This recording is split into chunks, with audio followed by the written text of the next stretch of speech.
Well, joining us now from Tel Aviv is Tal Heinrich. She's a spokesperson for the Prime Minister's office. Welcome to the 700 Club. Thank you, Gordon.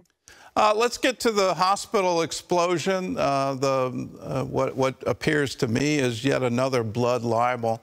Can you tell our viewers exactly who the Gaza Ministry of Health is that was the source of the original rumor? So, Gordon, honestly, I think it's time to put this story to bed in what pertains to Israel. There is an abundance of evidence that we have shown the world, that the Pentagon has seen, that the U.S. president, who was just here yesterday, has spoke of.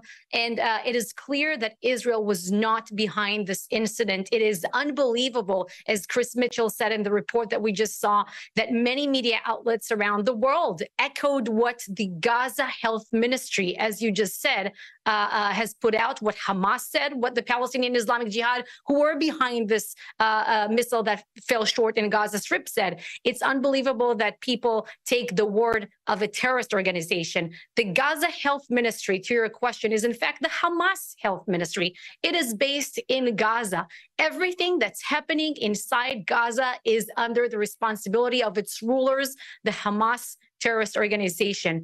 There's no independent speaking out, thinking, writing over there. Any word that comes out of Gaza has to be approved by Hamas. If anyone steps out of line there, if it's doctors or the health ministry, for example, they will pay the consequences. Well, let's look at what the Arab world is currently doing. And it seems like it's amazing to me how alliances are being forged that I didn't think would happen. Specifically Iran meeting with Saudi Arabia. It looks like the Abraham Accords are now dead. Are you worried that there's going to be a sort of broader Arab alliance against Israel? No, in fact, I'm not worried, because I hope that peace will prevail. Once we hit Hamas hard and complete the mission of this operation, of this war that we didn't start, we didn't want, and we didn't expect, but was forced upon us. We were dragged to it by Hamas. Once we dismantle them, every sane person in the Middle East region will understand that standing by Israel serves their interests. And I wouldn't say that the Abraham Accords are dead. Obviously, it's not coincidental that what happened on October 7th with the massacre that Hamas carried out against our civilians happened as Israel and Saudi Arabia were on the brink of a diplomatic breakthrough. This is not coincidental. Peace and calm in the region are the worst enemies of Iran, of Hezbollah, of Hamas, of Palestinian Islamic Jihad terrorists. And I think we shouldn't be amplifying, these kind of coalition that you alluded to. We should be amplifying the fact that right now, in front of our eyes, there is an international coalition being built to confront Hamas, just like was the case against ISIS. We're seeing overwhelming international support. Can you tell our viewers why Egypt has a closed border with Gaza? Why Egypt really doesn't want to receive any of the Hamas terrorists?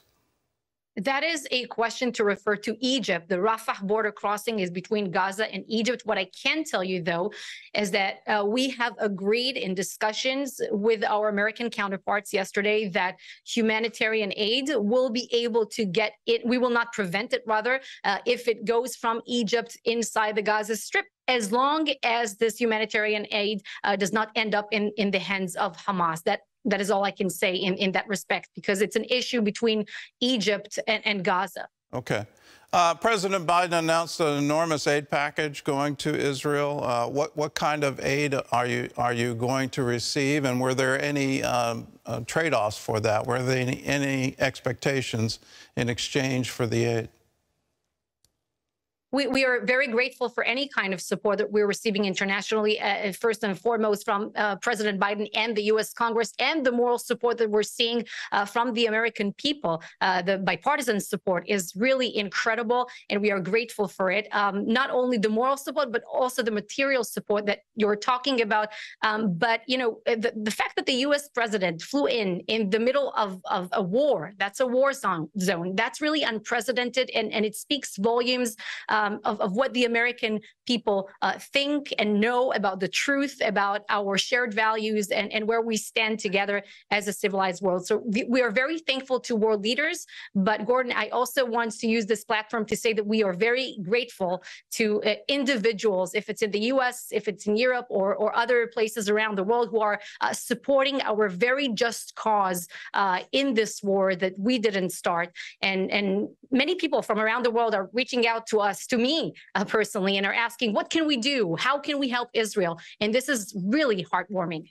Well, can you give us the answer to that? I know many of our viewers want to help. We certainly are standing with Israel in this time. It's absolutely horrific what happened. You look at that massacre, and how did human beings ever do that? Is it time for Hamas to end? Absolutely. We are in complete agreement with you. How can we help you?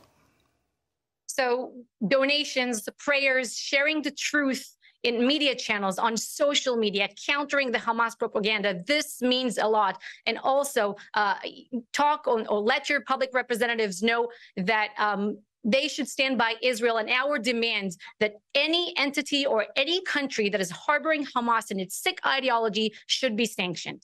All right. Well, Tal, thank you. We stand with you, and may God bless you. Thanks for joining with us. Thank you, Gordon.